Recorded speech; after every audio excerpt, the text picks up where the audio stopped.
We're going to walk all the way to Scotland, right the way along one of England's most beautiful coastlines. A rainbow! Well, hopefully that's a good sign. I just can't see more than 10 feet in front of me. My feet hurt a lot. I'm very fatigued, I think that's the word. It's a shame I'm so exhausted because this is probably my favourite stretch of coastline in the world. So much history, so much scenery. I just love it here. Bambra Castle. I'll get to go inside one day. Will I finish the whole walk? You'll have to watch this space. But what an amazing part of the world.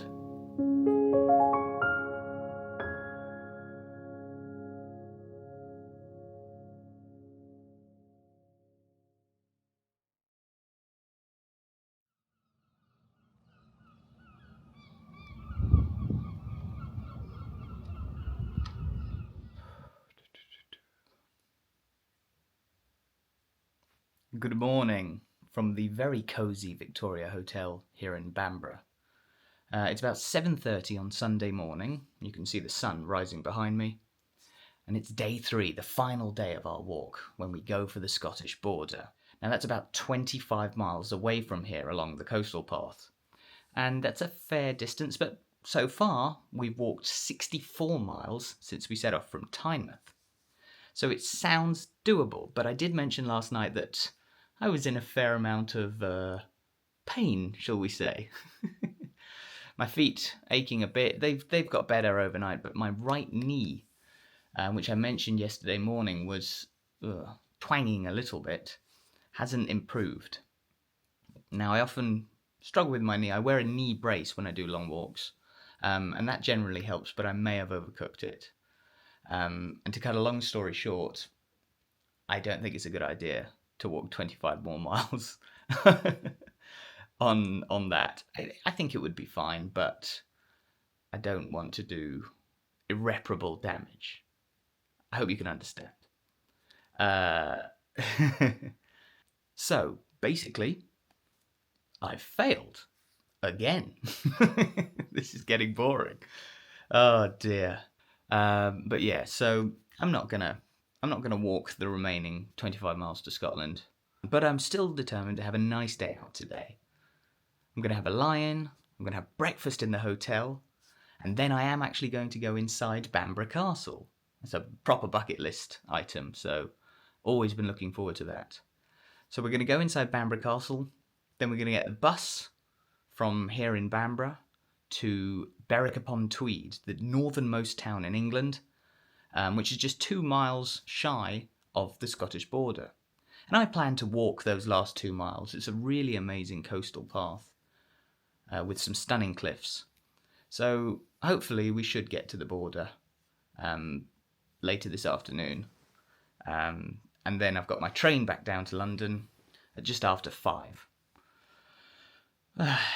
So I'm very sorry. I'm very sorry.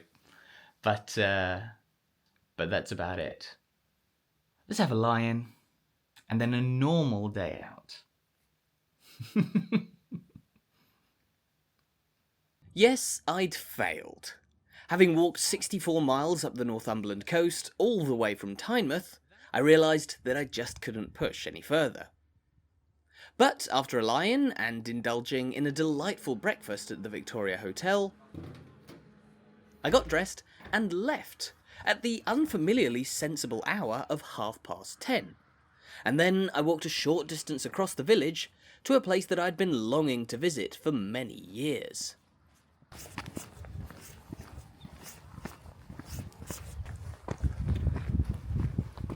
So those black stones are actually basalt. It's a basalt rock base on which the castle is built. Nice and high up, overlooking the surrounding area. I mean, have a look. You can see for miles and miles and miles.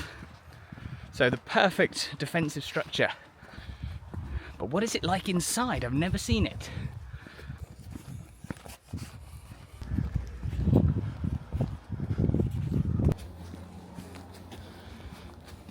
With my ticket in hand, I looked forward to a good few hours exploring the interior of this magnificent fortress.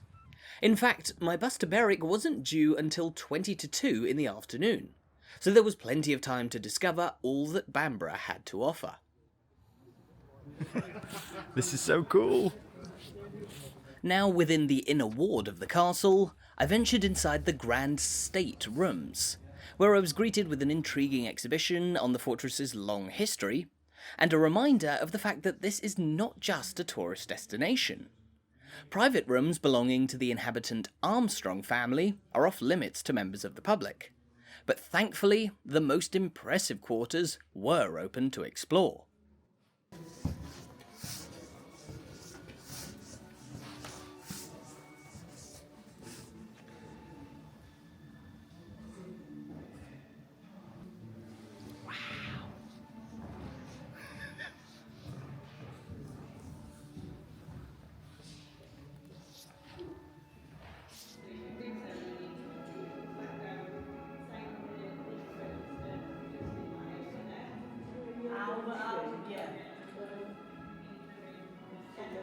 The imposing Victorian-era King's Hall is undoubtedly the highlight of a visit to Bambra Castle, but it's just one of 14 staterooms that are open to explore, each featuring a different focus on the castle's history, with military equipment of yesteryear, beautiful tapestries, and a wide array of family wares on display as you stroll through the castle's storied corridors.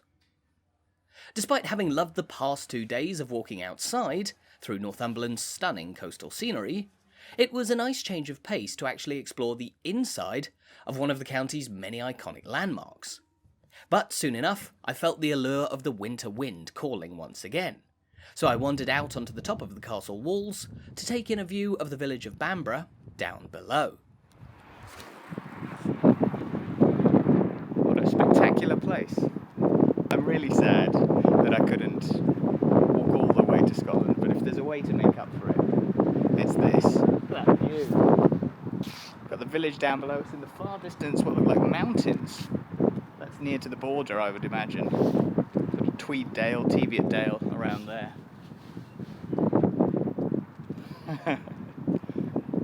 Now back out in the elements, I explored more of the castle's eye-catching stonework, taking in yet more mesmerising views over the surrounding landscape and the wide open sands of Bambra Beach down below.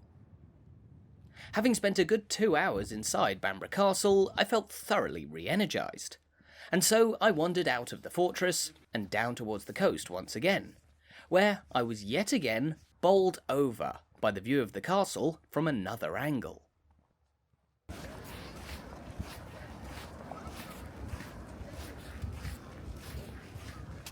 The castle understandably dominates focus on a visit to this village, but Bambra is home to plenty more fascinating history. The huge beach, once thought as a possible location for a German invasion of Britain during the Second World War, still bears some anti-tank defences placed here in the early 1940s. The picturesque village centre, meanwhile, is filled with yet more proud Northumberland heritage. The storied church of St Aidan, for instance, is one of the oldest in the region, founded back in the 7th century AD, and dedicated to the saint who founded the monastery on the nearby holy island of Lindisfarne. Within the graveyard, meanwhile, there stands a monument to a local woman named Grace Darling, a Victorian-era heroine who gained acclaim for rescuing the lives of 9 sailors from a shipwreck just off the coast of Bambra in 1838. In fact, you'll also find an entire museum dedicated to Grace Darling in the village here. Like so many of the other places I'd passed through on the way up the coast from Tynemouth, I could have stayed all day exploring Bambra. But after a brief sit-down to rest my still tiring legs in the shadow of the castle, I will never tire of that view. Spectacular! the time came for me to leave this storied village and continue north towards the Scottish border.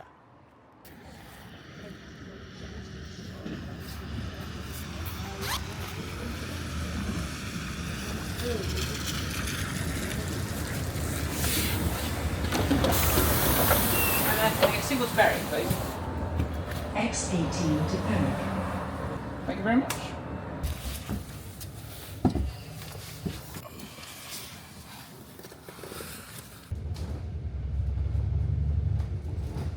Leaving Bambra, the bus took me inland towards the village of Belford, just beside the A1 or the old Great North Road between London and Edinburgh.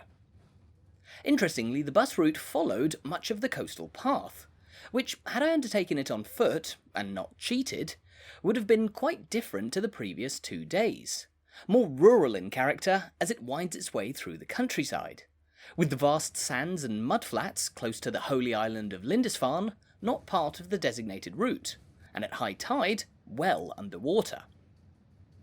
It did feel a shame not to be walking through this part of Northumberland, but the views from the top deck of the bus had to suffice. And after just under an hour's ride, I rolled into the northernmost town in England, and my final stop before the Scottish border. Okay, Berwick, northernmost town in England, and the border is about 2 or 3 miles away from here. So I'm going to walk those last couple of miles along the coast, just to have some semblance of success, I don't know. But this is a fantastic town.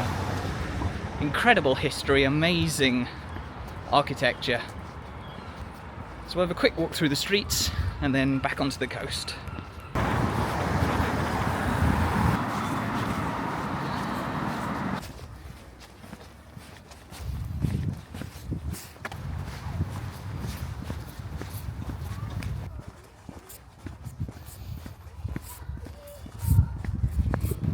So behind me there are the ruins of Bambra Castle. Once upon a time one of the most strategically important castles in all of Britain, but now completely obliterated after siege after siege after siege, when this town was being attacked by the Scots and the English, swapping sides I think 14 times over the course of about 3 centuries. Nowadays Berwick is part of England, but when it was Scottish, it sat right on the very edge of Scotland. In fact, the river here was the border. That is the River Tweed, which still forms a lot of the border between England and Scotland. And until I think 1472, it was here as well. But annoyingly for me today, this is no longer the border. I have to keep walking a couple more miles north, and we'll get to that in a few moments. But before we do, look behind me here, this spectacular bridge, the Royal Border Bridge it's called, one of Britain's great railway bridges. It's a masterpiece of Victorian engineering. It spans the Tweed in spectacular fashion. Despite its name, it doesn't cross the border. This is no longer the border. But it's probably one of the most scenic railway bridges you'll encounter in the whole country, and an icon of this town. Do accept my apologies for the history lecture. If there's one town in the country which has an amazing story to tell though, it's BericUPONTweed. And beyond the castle, the railway bridge and the river, there's so much more to discover here, at the very northern tip of England. But by now the time was almost 20 to 3, and I knew that I was still about an hour's walk from my final destination of the Scottish border, located in a particularly remote stretch of the coastline on top of some dramatic sea cliffs. Okay, right, enough dilly-dallying. We've got a border to reach. The home stretch. The plan then was to walk from the centre of Berwick to the border, and then to take a taxi from a nearby caravan park back into town, where I'd be catching a train down to London, scheduled to depart at 5:15. Not wanting to miss the train, I knew that I couldn't hang about, and so I soon made my way out of the urban streets of Berwick, walked over the railway line that would later be carrying me back home south, and then onto the coastal path once again, the very same path that I'd been following almost all the way from Tynemouth. Okay, we're back with the coast. It's been a long, long time. And we should start to see the coastal landscape change with some red cliffs. I can see some down below. So this path is going to follow the top of those cliffs all the way to Scotland.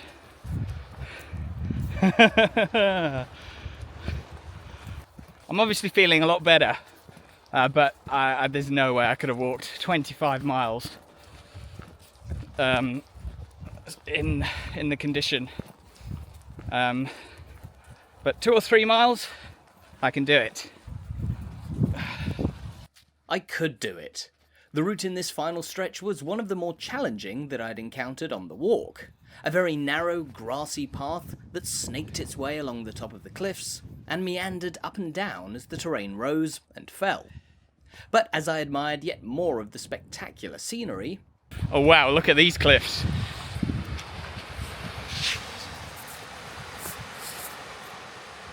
I continued on towards the border, and soon enough, more than 70 miles north of the mouth of the River Tyne, where I started out 2.5 days ago, for the first time I noticed something incredible in the distance.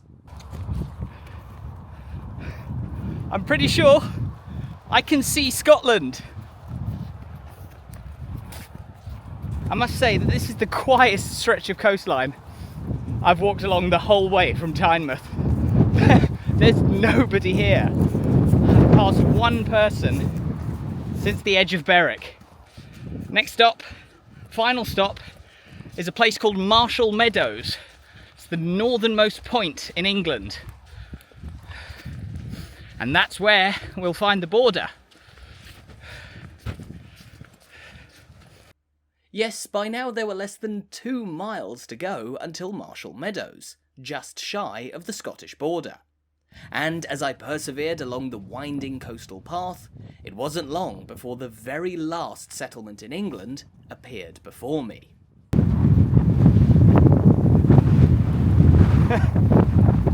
Here we go.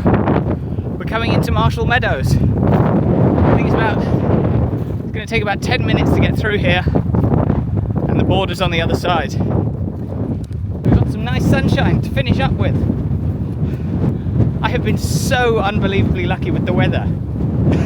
In January and February in Northumberland, I haven't seen a drop of rain since that rainbow in Whitley Bay.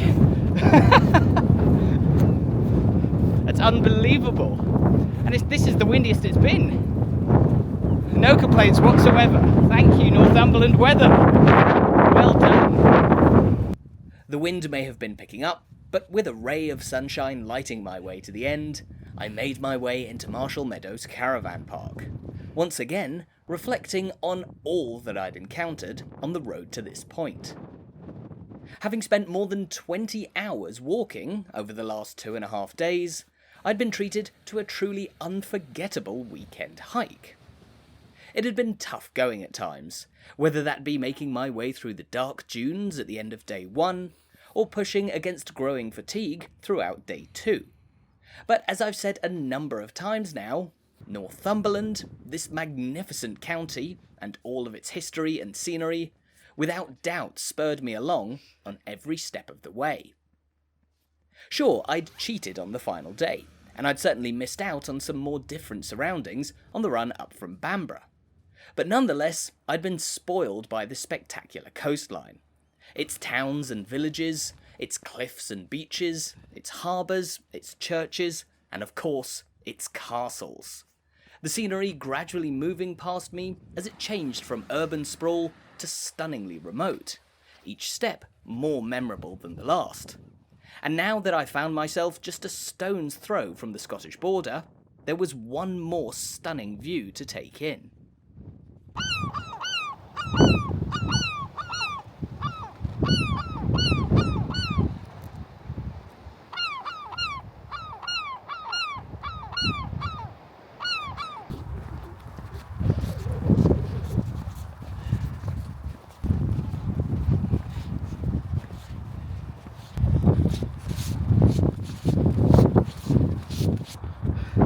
This is it, I think. We're coming towards the end of the caravan park. And yes! Oh my god! 1/2 of a mile to go till we get to Scotland.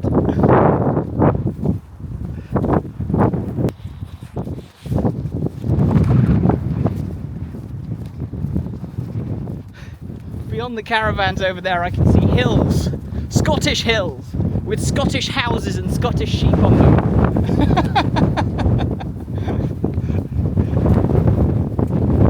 Oh dear. Nearly there.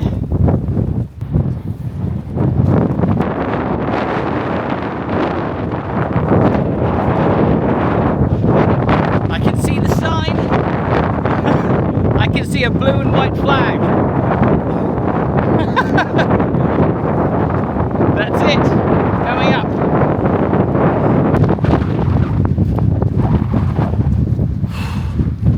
Here we go.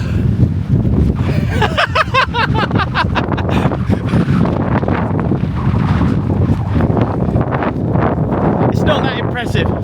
I've cheated.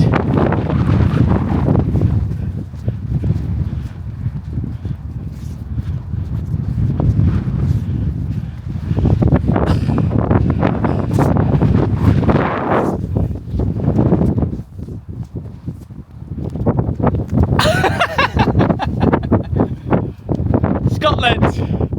It's just on the other side of that gate. Oh dear. I have made it. This is the northernmost point in England. Just here, the corner of this fence. There! Oh, there. I am further north than everybody in the whole country. Let's go into Scotland. Finally!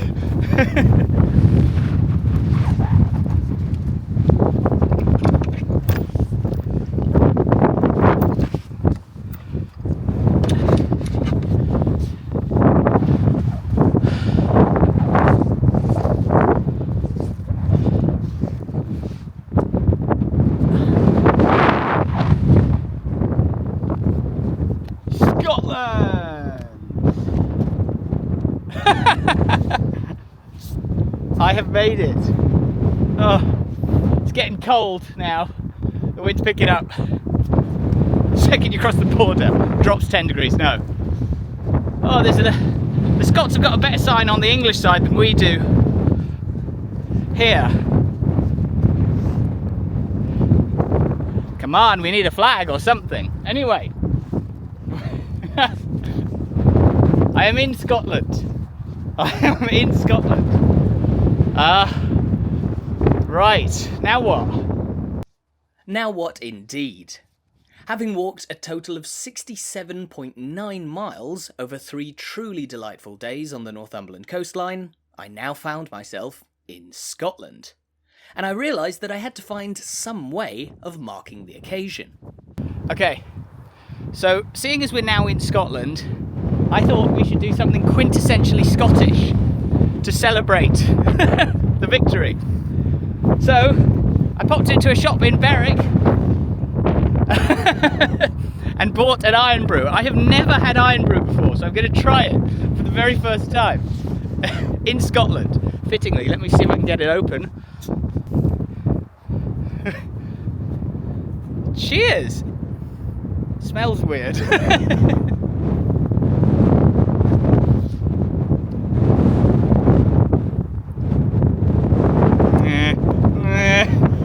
It's okay. Sorry, people of Scotland. It's not bad. It's not bad.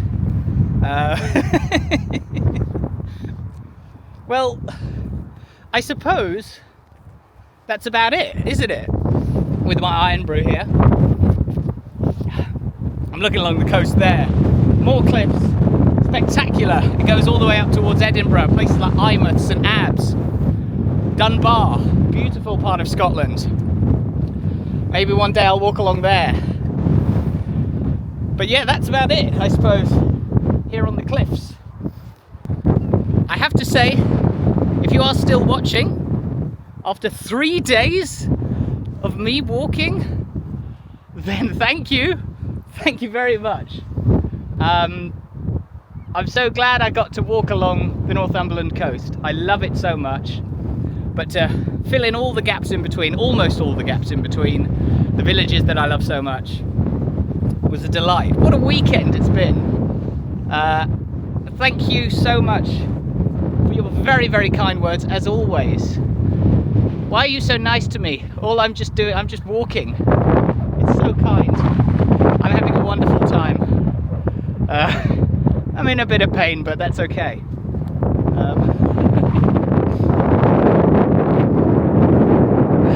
There's not much more to say. Maybe I'll just keep walking with my iron. Leave my bag to Edinburgh. No.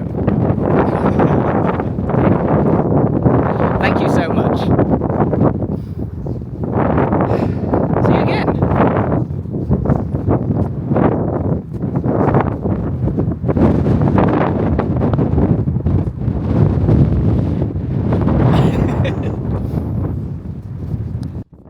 Yes, if you couldn't hear me over the sound of the wind, then I'd just like to reiterate, thank you so much. Not just for watching this walk, but for all of your wonderful comments and support on this series, these new videos, and all the walks that we've had on this channel. It really brightens my day to see such kind words, and to hear that you enjoy watching along. Believe me, it is very much appreciated. Once again, normal service will return shortly with our usual narrated walking tours, but we'll have more of this kind of thing from time to time in future too. So please do stay tuned for the next big adventure. For now though, once again, all I can say is a very big thank you to you for watching, and an enormous thank you to Northumberland and the northeast of England for providing me with an unforgettable weekend walk.